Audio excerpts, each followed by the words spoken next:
Olá, sejam bem-vindos ao meu canal. Esse vídeo é endereçado para os alunos do segundo colegial do Colégio Interligado Coque e também para quem quiser estudar em casa. Hoje é a segunda parte do período regencial. Vamos recapitular rapidinho o que a gente viu no outro vídeo. Basicamente, nós tivemos então uma mudança, a ida do Dom Pedro para Portugal e o Brasil ficando sem imperador. E aí nós vimos então que na Constituição tinha lá o negócio da trina. Todo esse percurso até chegar a 1835, quem assumiu foi o padre Diogo Feijó, né, na regência Una, em 1835.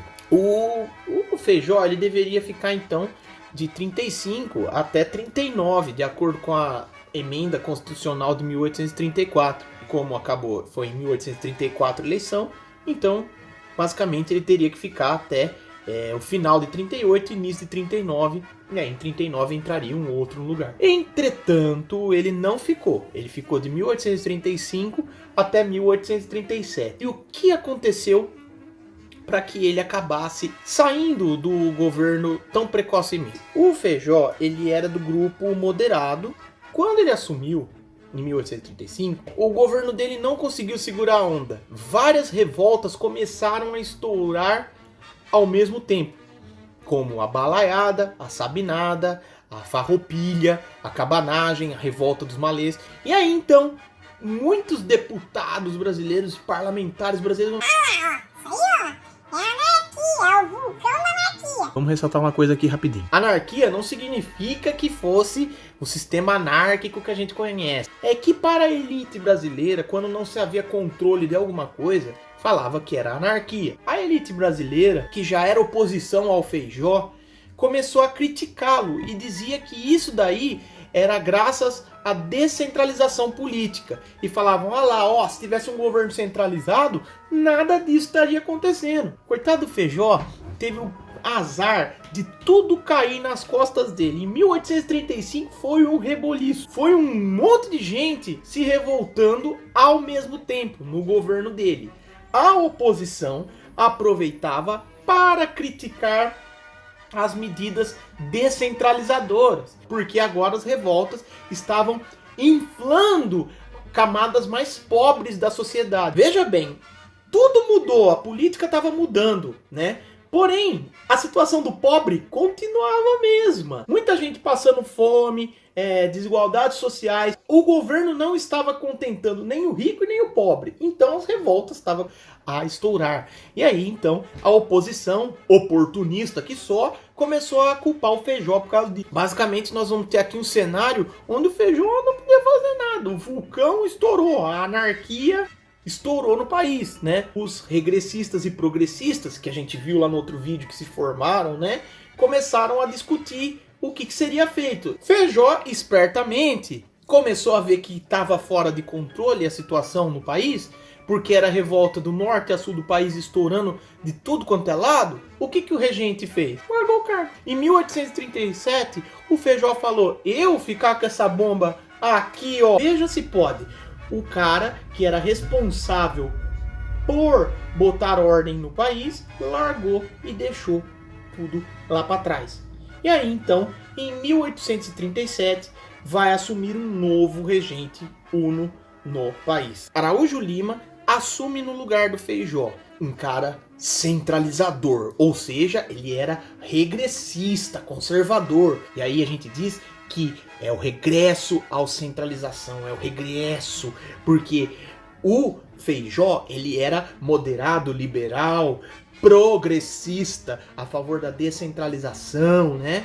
E como as revoltas estouraram, foi munição para a oposição falar, ah lá, tem que ser um regime centralizado, regresso à centralização política. O Araújo Lima então começou a tomar inúmeras medidas regressistas, centralizadoras, botou o exército para coagir os pobres lá nas revoluções da balaiada, né, da cabanagem, lá matou um monte de gente. Mas progressistas e regressistas, progressista liberal, regressista conservador, é tudo farinha no mesmo saco. Já ouviram essa expressão? Tanto faz Araújo Lima quanto Diogo de Feijó. Os grupos políticos queriam protagonismo. Tanto o regressista quanto o progressista começaram a perceber que as revoltas, elas aconteceram porque não tinha uma figura central que botasse ordem na casa. Começaram a perceber que os seus interesses em comum estavam em jogo se eles não fizessem nada. Em outras palavras, eles tinham medo de perder os direitos de ter escravo, tinham medo que o território brasileiro se fragmentasse. Eles sozinhos, sem a figura central de um imperador, eles não iriam conseguir botar ordem na casa novamente. Veja o que vai acontecer. O grupo regressista que estava no poder estava tomando medidas centralizadoras para conter as revoltas.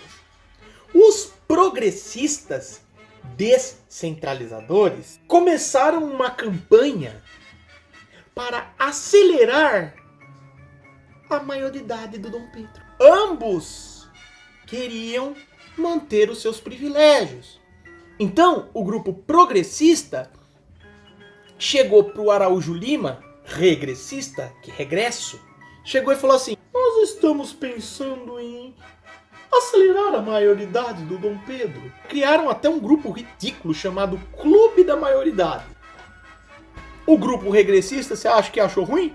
Achou nada. Legitimamente vocês têm razão. Temos que acelerar a maioridade do Dom Pedro. Os dois grupos confabularam para que o Dom Pedro subisse ao trono. Então vem aquela célebre frase, né?